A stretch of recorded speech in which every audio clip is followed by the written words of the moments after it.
Yes, welcome children of class 9th and 10th and welcome to the new class. Today we are going to study computer application and the first chapter in it is object oriented programming. Now children of class 10th, you already have studied this chapter in class 9, but this chapter will be coming in the board exams also. So it will be a revision for you all and it is a new chapter for all class 9 children. Today we are going to study about object oriented programming. Children, this is a new technique of programming and it was introduced by the Massachusetts Institute of Technology in the late 50s and in the early 60s.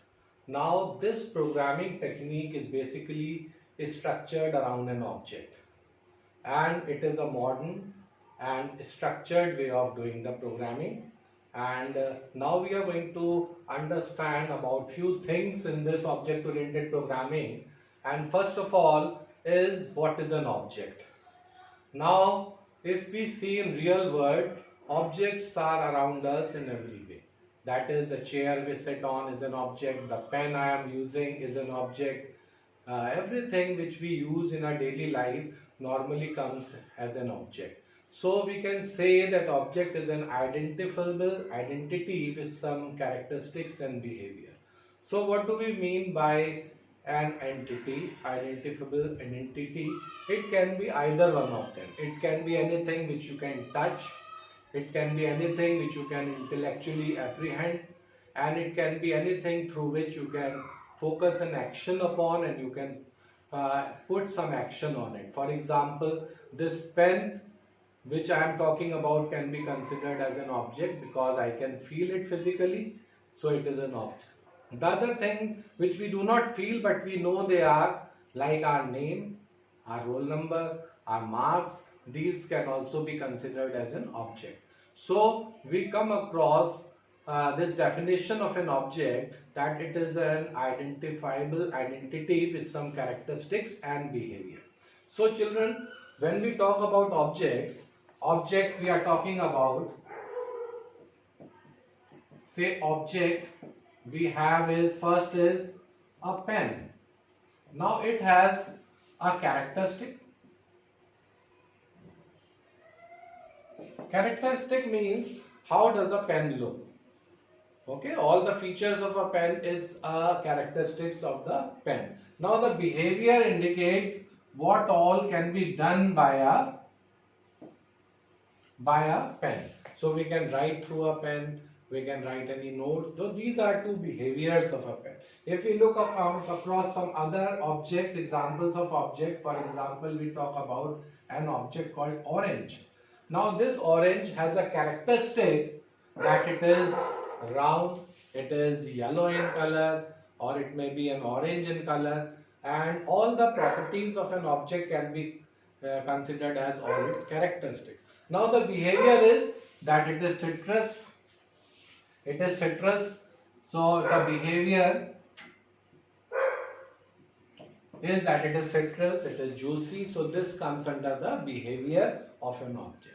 Now when we come about the object, there is one more thing related to an object, and that is the state of the object. For example, when we considered about an electric switch, then we can state that it is behavior is either to switch it on or off. But when we talk about the state of an object, that represents the state of an object means the present position of that object. That means it can either be true or it can either be false. So when we are talking about an object, it is the very important thing which is there around us, and we are talking about an object that is there, and this object oriented programming is focusing around an object. And when we focus around an object, our programming becomes more structured, it becomes more to the point, and it is the present way of programming. Now apart from object, there is one more thing which we talk about, and that is a class. Now class is very important. Basically this class you might have studied in some other subjects also. Class basically represents a virtual thing. As an object, I am telling you, is a physical identity, where you can touch it, where you can feel it. But a class is a logical placeholder. That means you cannot, or a class do not have a physical existence. For example, if I talk, or if normally I say that I am going to the market to buy fruits. Now when we are talking about fruits, this normally we use, but when we go to the market, we don't see anything like fruits. But we normally say this word fruit or vegetable, and there are so many other things we talk about, but when we consider it as a physical identity, they do not exist. When you go to the market, there is no thing such as fruit which is available. There is nothing like vegetable which is available. Then what is a class or what is a fruit? Basically, we are talking about that a class is a logical placeholder. Basically, it is a wrapper. It is a wrapper. A class is a wrapper which is storing objects, and it is storing objects of similar properties. So basically, when we talk about a class is a logical placeholder, and it is storing objects of similar properties. And when we talk about a class, it not only holds objects, it also holds some methods or functions which we use to work on these objects. So we can say a class is a logical placeholder which contains objects of similar data type, and it also contains the methods or the instructions stored in the methods which we use to work on these objects. So this is a class. Now when we talk about a class is basically a blueprint of an object. That means like a blueprint, when we prepare a blueprint of a house, that blueprint is just a drawing which is drawn on a paper. It is not a house. And from that blueprint, a house is created where we can live in. So a house can be called as an object, and a class can be called as a blueprint. So basically, when this class is created, no memory space is allocated in the memory of the computer. It is just a logical placeholder. Now there are a few more things related to this class. As I told you, that one definition of a class is that it is a logical placeholder. It is just a placeholder where we have kept some objects with similar properties. Like if you see an example of in biology, we say class mammal, and there is no such animal called mammal which exists. Normally a mammal is a blueprint. It is a logical placeholder where objects of class mammals are stored. Like we as Homo sapiens, we are stored in it. Bats, whales, or all those objects which have common properties of mammals are stored in a class called mammals. Now, when we come across some more examples of some more definitions of class, we say that a class is a blueprint which is containing all the statements required to create an object. So we can say that a class is an object factory because it is a producer of object. Now a question has come in the board exam: why is class called a factory of object? So we can say a class is called a factory of object because it contains all the statements required to create an object, and it also contains statements to work on these objects. So we can say that a class is an object factory also. It is an object maker also. And when we talk about an object factory or a class is an object factory, as you all know that a factory does not produce only one object. A class produces more than one object. So the same way we can say from a class multiple objects can be created. So we even now there is a new term which can be added to object. Since objects are created from a class, so the objects can also be called as the instances of the class.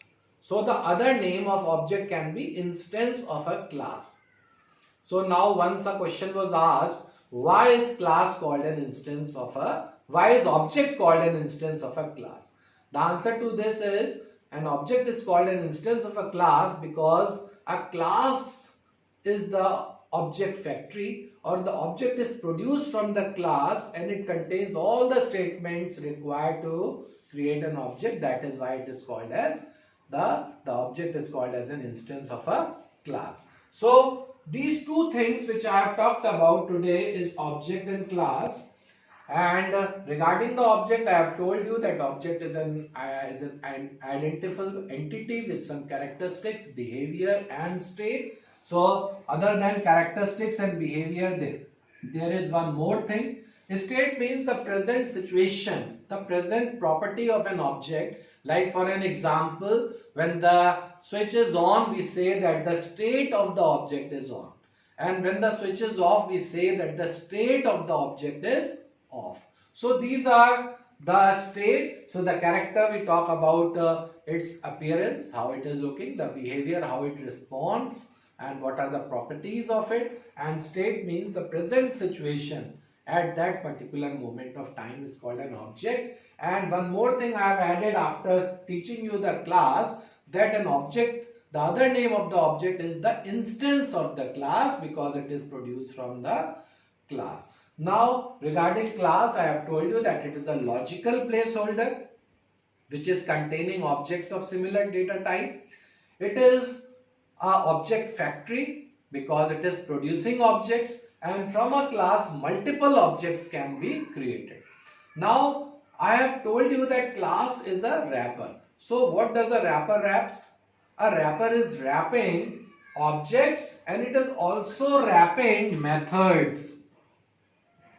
Methods contain statements which work on these objects. So class is containing objects and methods. Basically, what is an object? Basically, when we talk about objects are the data members or the data variables, or the variables which we use in the program are called the objects. And these variables contain some value. Like for example, x is equal to 10. X is a variable and 10 is a date. There is a data which is stored over here. So we can say that x is an object and its state at present is 10. So this is how we can understand this principle. So now one more thing is there, when a class is created, when we say that when a class is created, we are creating a blueprint of it and nothing is being created. So as I told you, a class is just a logical placeholder. For example, now I am going to give you some example. Fruit is one example which do not exist. Cars are also an example of a class, because when we go to the market, we don't say that give me this car. So you have to be very particular about that car, which car you want to say. And if I go to the market and I say give me this car Alto 800, so then it becomes an object. Then schools, when I am talking about school, is a common term for all the schools, so we will take it under the category of class. But when we talk about St. Thomas English Medium School, then we are talking about an object, because it is a specific school we are talking about. So this is the difference which must come. Once a question has been asked at the board, what is an object, give an example. So object definition, we can say it is a physical identity with some characteristics and behavior. But when it comes to an example, we have to be very careful.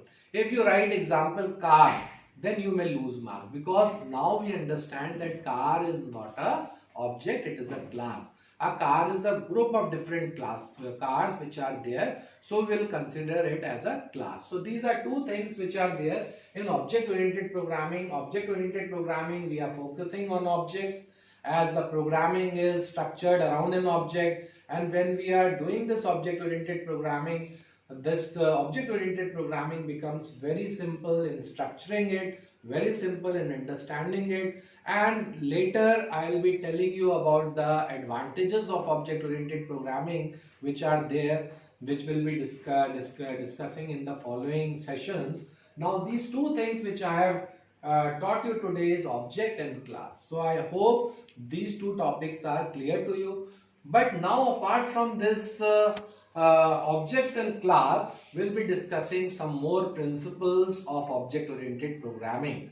So we'll be discussing about some more principles of object-oriented programming, which makes this programming language very important in the present scenario. So we'll be just discussing it. कितने बजे